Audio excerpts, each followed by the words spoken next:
तो सभी विद्यार्थियों का SV children academy Rawla online platform पे स्वागत है। जैसे कि आप 10वीं क्लास पास करके आए और 11वीं क्लास की हम बात कर रहे हैं भूगोल विषय की।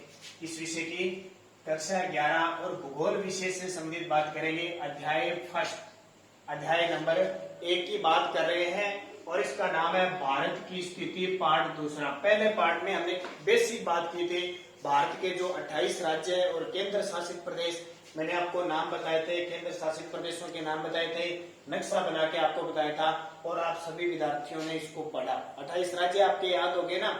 आज हम बात करेंगे भारत की सामान्य स्थिति, भारत की सामान्य स्थिति, ठीक है, इसके बारे में चर्चा करेंगे। मैं छोटा सा नक्शा बनाता हूं आपके सामने भारत का और उस संदर्भ में हम इसको पढ़ेंगे ताकि आपको ये बातें समझ में आ जाए है क्या। क्योंकि अभी आप 10वीं क्लास की बुक पढ़ के आए हो तो 11वीं क्लास की बुक आसान है आपके लिए, क्योंकि कुछ चीजें आपने पढ़ी है, इसलिए थोड़ी ज्यादा दिक्कत नहीं आएगी आपके।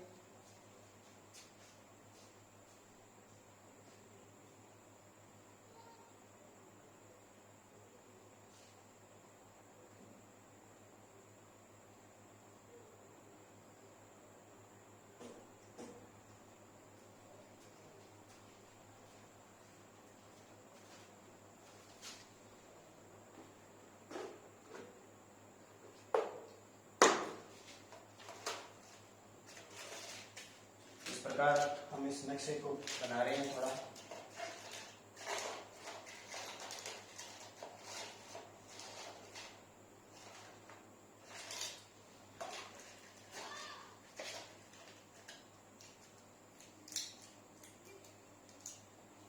ये लगभग भारत का नक्शा बन गया, ठीक है। इस भारत के नक्शे में हमें क्या देखना है, एक तो अक्षांशीय विस्तार और एक देशांतरीय विस्तार देखना है। अक्षांशीय और एक देशांतरीय विस्तार देखना है। अक्षांश क्या होती है, तो अक्षांश ध्यान रखना, ये मान लो पृथ्वी है, पृथ्वी के इस तरह उत्तर से दक्षिण को मिलाने वाली जो रेखाएं होती है वो क्या होती है, अक्षांश होती है। और देशांतर ये होती है, ठीक है, ये कौन सी होती है, देशांतर होती है। तो हमारा भारत किन देशांतरों में है, तो भारत हमारा है यहाँ से 8 डिग्री 4 मिनट और जो अंडमान निकोबार द्वीप समूह है ना, यहाँ से हमारा भारत 6 डिग्री 4 मिनट से स्टार्ट करता है। तो यहाँ से 8 डिग्री 4 मिनट से स्टार्ट होकर लास्ट बिंदु है हमारा जम्मू कश्मीर 30 डिग्री के आसपास, ठीक है। 8 डिग्री से लेकर 30 डिग्री के आसपास है। और पूर्व में देखें तो 68 डिग्री से लेकर और 97 डिग्री तक फैला हुआ है, ठीक है। 8 से 30 ये तो गया कौन सा, अक्षांश, और ये कौन सा हो गया, देशांतर, 68 डिग्री से 97 डिग्री। अब आती है कि भारत की लंबाई व चौड़ाई कितनी है। भारत की लंबाई, तो लंबाई से है तो भारत की जो लंबाई है वो है 2214 किलोमीटर। कितनी है, 3214 किलोमीटर है। और ये लंबाई देखें भारत की तो ये है 2933 किलोमीटर, 9033 किलोमीटर, और ये लंबाई है 3214 किलोमीटर। तो लंबाई और चौड़ाई ध्यान रखनी है। उसके अलावा हमें क्या रखना है, अभी मैंने आपको बताया था भारत जम्मू कश्मीर से लेकर और तमिलनाडु है यहाँ पे, तो ये कन्याकुमारी तक इसका विस्तार है। कहां तक, कन्याकुमारी तक इसका विस्तार है। और इधर गुजरात से लेकर अरुणाचल प्रदेश तक इसका विस्तार है। तो चारों हो गए ना, उत्तर में जम्मू कश्मीर, दक्षिण में कन्याकुमारी तमिलनाडु के अंदर है, पश्चिम में गुजरात और पूर्व में अरुणाचल प्रदेश तक इसका विस्तार पाया गया। तो ये बात आपको याद रखनी है, क्योंकि अब देखिए भारत का समय, आज हमारी जो घड़ी है हमें कैसे निर्धारित होता है, समय क्या हो गया, कैसे क्या हो गया। हम पढ़ते हैं ना कि कई बार आपने देखा होगा कि मैच चलते हैं, सुबह 6 बजे किसी चलते हैं, कई रात को चलते हैं। जैसे 6 बजे किसी देश में चलते हैं तो हमारे देश में वो 1 बजे चलता है, कहीं हमारे देश में 1 बजे चलता है तो किसी देश में 5 बजे दिखाई देता है। कारण क्या होता है, वो समय का अंतर होता है और समय हमेशा देशांतर रेखा पर आधारित होती है। किस पे, देशांतर। तो हमारी जो देशांतर, जो हमारी समय रेखा है हमने निर्धारित कर रखी है, यहां से एक रेखा है 82.5 डिग्री, 82.82 पूर्वी देशांतर हमने क्लियर कर रखी है। 82.82 पूर्वी देशांतर रेखा हमारा मानक समय। एक ही रेखा है हमारे, इस पे हमें समय पता लगता है। देखो ये 68 डिग्री है और ये 97 डिग्री है, ठीक है। इन दोनों में लगभग कितना अंतर है? 30 डिग्री का अंतर है। कितना? 30 डिग्री का अंतर है, ठीक है। 1 डिग्री को पार करने में 4 मिनट का समय लगता है। 1 डिग्री को पार करने में कितना समय लगता है? 4 मिनट। तो 30 डिग्री को पार करेंगे तो कितना टाइम लगेगा? 30 इंटू 4 यानी 120 मिनट लगेंगे। अब 120 मिनट लगेंगे तो 1 घंटे में मिनट कितने होते हैं? 60। तो 2 घंटे में कितने हो गए? यानी 120 मिनट। तो हमारा जो गुजरात है और यहाँ जो जैसलमेर है, ठीक है, यहाँ जैसलमेर और यहाँ अरुणाचल प्रदेश, यहाँ का अंतर कितने का है? 2 घंटे का है, ठीक है। जैसलमेर और जो अरुणाचल प्रदेश है ना, वहां का अंतर कितने का है? 2 घंटे का अंतर है। क्योंकि किस पे आधारित है? तो देशांतर रेखाओं पर आधारित है। अब कारण क्या है? कैसे पता कैसे चला 2 घंटे का? देखो मान लो अगर सुबह टाइम क्या होता है, ऐसे नहीं कि यहाँ 9 बजे हैं तो वहां पे कितना बजेगा, ऐसे नहीं होता है। क्या होता है? 2 घंटे के अंदर अब सुबह उठते हो आप, अब आपको एक तो ध्यान होना चाहिए, सबसे पहले सूर्य किस तरफ अस्त होता है? ये पहले तो उदय किस तरफ होता है, उगता किस तरफ है? पूर्व की तरफ। पूर्व कहाँ पे? तो सबसे पहले आपसे पूछे भारत के किस राज्य में सूर्य उदय होता है? तो अरुणाचल प्रदेश में होता है ना। सबसे पहले सूर्य किस राज्य में अस्त होता है, छिपता है? तो भी यहाँ पे। सबसे लास्ट में कहा उगता है? गुजरात राज्य में, हमारे जैसलमेर में, ठीक है। और सबसे पहले, ठीक है, और अंतिम में भी जैसलमेर गुजरात में। अब देखो 2 घंटे का अंतर है, ठीक है। मैं यहाँ बता देता हूँ, अरुणाचल प्रदेश और हमारे जैसलमेर में 2 घंटे का अंतर है। तो क्या यहाँ जैसलमेर में 9 बजे होंगे तो यहाँ पे 7 बजे होंगे? ये अंतर आएगा? ये अंतर नहीं आएगा। ध्यान में क्या अंतर आएगा, ये ध्यान रखना है कि अगर हम मान लो यहां रह रहे हैं और यहाँ 4 बजे हुए, सुबह 6 बजे हुए, सुबह के 6 बजे हुए हैं, ठीक है, सुबह के 6 बजे हुए हैं। यहाँ पे क्या है? सूर्य अस्त, सूर्य निकल गया। अपने उठते हैं ना, सुबह उठते हैं तो सूर्य छोटा सा दिखाई देता है, वो यहाँ पे 4 बजे उग जाता है। ध्यान रखना, वो अंतर रहता है, सूर्य का अंतर रहता है, न कि समय का। ऐसे नहीं कि हमारे 6 बजे तो वहां 4 बजे, ऐसा नहीं। वहां तो जो अरुणाचल प्रदेश है, क्योंकि सूर्य पहले निकलता है, 2 घंटे पहले निकलता है, तो 4 बजे निकल जाता है सूर्य। और हमारे कितने बजे निकलता है? 6 बजे निकलता है। वो 2 घंटे का अंतर आ जाता है, न कि टाइम का। क्यों टाइम का अंतर क्यों नहीं आता? क्योंकि हमारा जो 82.82 डिग्री पूर्वी देशांतर जो रेखा है ना, वो एक ही रेखा है, इसका मानक समय। तो पूरे भारत में एक ही टाइम होगा, लेकिन परिवर्तन किसका होगा? अस्त का, सूर्य का अंतर होगा। तो यहाँ 4 बजे अगर सूर्य निकलेगा तो हमारे 6 बजे निकलेगा। अगर शाम को यहाँ पे 5 बजे सूर्य अस्त हो गया, छिप गया, तो हमारे को कितने बजे होगा? 7 बजे होगा। क्यों होगा? क्योंकि सूर्य को इधर आते आते 2 घंटे लग जाएंगे, यानी इतनी डिग्री पार करेगा। तो 1 डिग्री पार करने में 4 मिनट लगता है, तो 30 डिग्री पार करने में कितना टाइम लग जाएगा? 120 मिनट में 2 घंटे लग जाएंगे। ऐसे इनमें क्या होता है? अंतर होता है, ये याद रखना। और बात देखिए, भारत की स्थिति में बात करें तो भारत के पड़ोसी कौन कौन से? एक तो भारत उपमहाद्वीप में आता है, 28 राज्य केंद्र शासित प्रदेश आप सारे जान चुके हो, आपको याद हो गया। अब देखो एक बात आती है, कौन सी? एक बात ये आती है कि हम इंग्लैंड, लंदन से, लंदन इंग्लैंड की राजधानी है, उससे हम 5.5 घंटे आगे टाइम है हमारा। ये क्या कारण है? कई बार देखा ना, इंग्लैंड से या ग्रीनविच रेखा से, ग्रीनविच रेखा से 5.5 घंटे टाइम हमारा भारत का आगे चलता है। कारण क्या है?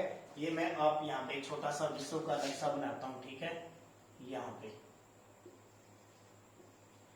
विश्व के नक्शे में ध्यान रखना, यहां है इंग्लैंड और इंग्लैंड के अंदर स्थान है ग्रीनविच। देशांतर रेखा इस ग्रीनविच से गुजरती है। इस ग्रीनविच से इधर तो है पूर्व और इधर है पश्चिम। ग्रीनविच रेखा के इधर तो है पूर्व और इधर है पश्चिम, क्योंकि देशांतर रेखाओं की संख्या होती है 360, तो 180 तो इधर होगी पश्चिमी देशांतर और 180 का होगी पूर्वी देशांतर होगी, तो दो रेखाएं होगी और बीच में से जो रेखा गुजरती है इसको कहते हैं 0 डिग्री रेखा, देशांतर रेखा। और ये खास करके इंग्लैंड के शहर से निकलती है ग्रीनविच, इसलिए इसका नाम क्या हो गया, ग्रीनविच रेखा कहती हैं। तो ग्रीनविच रेखा के इधर जो देश है वो पश्चिम में आते हैं और इधर जो देश है वो पूर्व में आते हैं। तो हमारा भारत लगभग यहाँ है, ध्यान रखना, यहाँ इस स्थिति में है। तो भारत क्या आ गया, पूर्व में आ गया ना। पूर्व में क्या होगा, समय बढ़ेगा, प्लस होगा। पूर्व में तो समय क्या होगा, प्लस होगा, और पश्चिम की तरफ जाएंगे तो माइनस घटेगा। ठीक है, घटेगा। यानी ग्रीनविच रेखा पर जब कितने बजे होंगे, मान लो 2 बजे हैं ग्रीनविच रेखा पे, तो इसमें हम 5.5 घंटे जोड़ देंगे तो हमारे भारत में वो टाइम क्या होगा, 7:30 बजे। ठीक है, ये अंतर है। अगर इधर ग्रीनविच रेखा पर 2 बजे है तो इसमें से 5.5 घंटे हमें घटाने पड़ेंगे। ठीक है, इधर क्या करने पड़ेंगे, घटाने पड़ेंगे, क्योंकि पश्चिम में जाते हैं तो घटता है और पूर्व में जाते हैं तो बढ़ता है। तो हम इस ग्रीनविच रेखा के पूर्व में है और कितनी डिग्री, अलग अलग अक्षांश रेखाएं होती है, अक्षांश रेखाओं के आधार पर होती है। जब हमारा विद्यालय लगेगा और हम जब स्कूल में क्लास में पढ़ेंगे ना बोर्ड पे, तब आपको मैं पूरा क्लियर रूप से बताऊंगा कि ये चीजें कैसे होती है पूरे नक्शे से, क्योंकि यहाँ पे तो हमारे पास टाइम कम होता है और दूसरा वीडियो देना होता है और आप भी इतना देख नहीं पाते, इस कारण आपको यहाँ पे नॉर्मल बता रहा हूं मैं। जब भी अपनी क्लास लगेगी उसमें क्लास में आराम से सारी बातें करेंगे क्लियर रूप से ये चीजें है क्या, क्योंकि यहाँ पे तो अगर हम बताने लगे तो 1 घंटा इसी के अंदर चला जाएगा। ठीक है, तो हम ग्रीनविच रेखा से 5.5 घंटे क्या है आगे हैं। जो हम क्रिकेट वगैरह मैच देखते हैं ना, तो इस प्रकार अंतर आता है, कभी कहीं कभी कहीं। अब देखिए, इसके बाद देखिए हमारे भारत के पड़ोसी देश कौन कौन से हैं। तो यहाँ है चीन, यहाँ है चीन, यहाँ है पाकिस्तान। ठीक है, यहाँ पाकिस्तान हो गया इस साइड, और यहाँ थोड़ी सी जगह पर आता है अफगानिस्तान। यहाँ आता है आपका ऐसे बना हुआ चित्र, आप किताब में देखना, नेपाल। यहाँ आता है आपका भूटान, यहाँ आता है म्यांमार।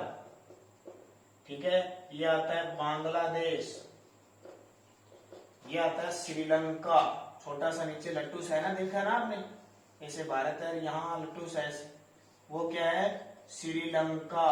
और यहाँ एक पड़ोसी और है मालदीव, ये समुद्र से लगते हैं, ध्यान रखना। अब इस भारत के इस साइड तो बंगाल, अरब सागर की खाड़ी। कौन सी खाड़ी, अरब सागर की खाड़ी, जल है यानी। और इस साइड है, इस साइड बंगाल की खाड़ी, बंगाल की खाड़ी। ठीक है, और नीचे की साइड में कौन सा महासागर है, हिंद महासागर।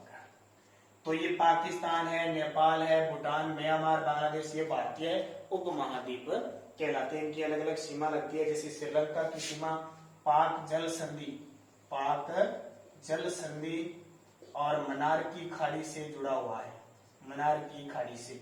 अब ये जल संधि क्या होता है, खाड़ी क्या होता है। ठीक है, दो देशों को मिलाने वाली स्थल रूप जो देश होते हैं, मान लो यहाँ भी मिट्टी है, यहाँ भी मिट्टी है, दो देशों को मिलाने वाली संधि क्या कहलाती है, जल संधि। और खाड़ी क्या होती है, सागर का छोटा रूप होता है खाड़ी, जिसके आर पार जल जा सके, वो खाड़ी होती है। तो मन्नार की खाड़ी और पाक जल संधि, इससे क्या है, श्रीलंका अलग होती है। हिंद महासागर हो गया, मालदीव इधर हो गया, ये अरब सागर की खाड़ी है, ध्यान रखना। और बंगाल, आपसे पूछे भारत की किस दिशा में बंगाल की खाड़ी है, तो पूर्व में बंगाल की खाड़ी है और पश्चिम में कौन सी है, अरब सागर की खाड़ी है। ठीक है, ये याद रह जाएगा। और देखो भारत की थोड़ी सी स्थिति और इस किताब में पहले पार्ट में दी हुई है, थोड़ी सी दी रखी है, फिर दूसरे पार्ट में पूरी विस्तृत चर्चा है। अब पहले पार्ट में देखो क्या दे रखी है, क्योंकि वैसे तो बहुत सारी चर्चाएं होती हैं, लेकिन जितनी की दे रखी है उतनी की बात करें।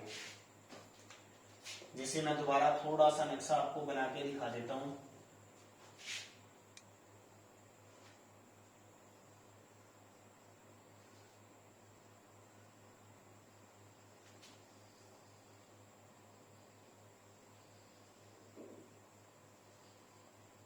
ठीक है, ये भारत, इसके देखो यहां तो भारत की स्थिति देखें तो ये क्या है, यहाँ पे हिमालय पर्वतमाला ऐसे धनुष के आकार के ऐसे फैली हुई है, हिमालय पर्वतमाला।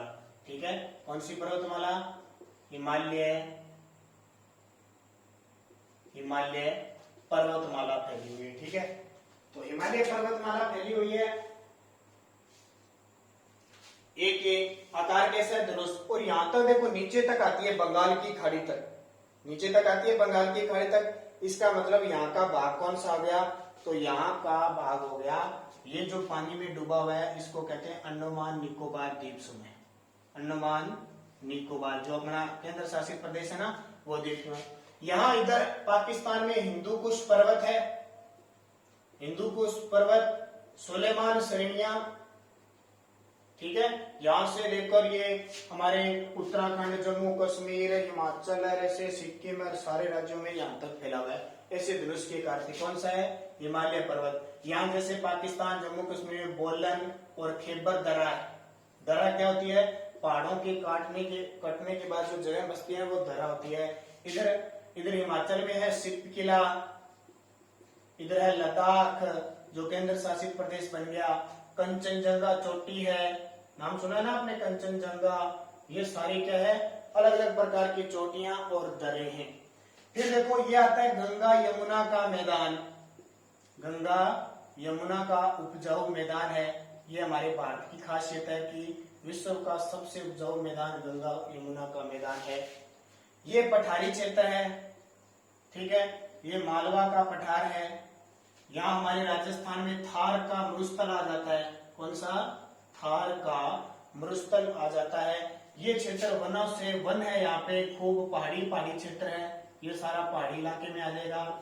इसको कहते हैं छोटा नागपुर का पठार, जहाँ आपने 10वीं क्लास में पढ़ा था, झारखंड, पश्चिम बंगाल कोयला होता है, लोहा होता है, ठीक है, ये पढ़े थे। इसके अलावा यहाँ गुजरात राज्य, कल मेरे नक्शे में आपको बताया था, गुजरात, यहाँ महाराष्ट्र, यहाँ कर्नाटक, यहाँ गोवा, यहाँ केरल, यहाँ तमिलनाडु, यहाँ आंध्र प्रदेश, यहाँ उड़ीसा और पश्चिम बंगाल, ठीक है। इन राज्यों के साथ समुद्री सीमा लगती है। कौन सी? समुद्री सीमा कितनी लगती है? 7,516 किलोमीटर, 7,500। तो हमारी समुद्र तटीय सीमा कितनी है? 7,000। कितने राज्यों से? 9 राज्यों से, गुजरात, महाराष्ट्र, कर्नाटक, गोवा, केरल, तमिलनाडु, आंध्र प्रदेश, उड़ीसा और पश्चिम बंगाल, इन राज्यों से लगती है। तो ये हमारी भौतिक स्थिति है, हमारे राजस्थान भारत की स्थिति है। अब इसके बारे में थोड़ी थोड़ी जानकारी होगी। दूसरे पार्ट में हमारे कौन कौन से भौतिक प्रदेश है उनके बारे में,